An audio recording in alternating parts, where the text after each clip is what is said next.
Samantala, malakihang dagdag presyo sa langis sa susunod na linggo, posibleng aabot hanggang 16 pesos kada litro.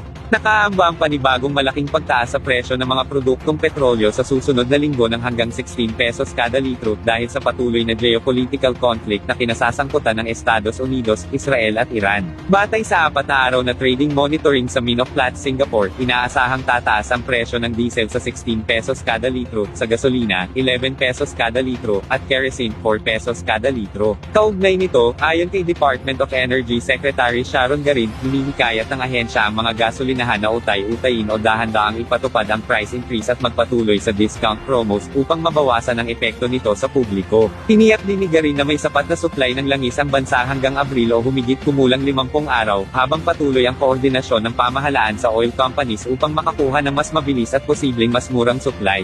Hinimok naman ng kalihimang publiko na magtipid sa paggamit ng gasolina, iwasan ang hindi kinakailangang biyahe, at kung maaari ay magpatupad ang mga kumpanya ng work-from-home setup. Nagpaalala rin siya na huwag mag-hoard ng gasolina, upang hindi maapektuhan ang delivery at supply ng mga gasolinahan.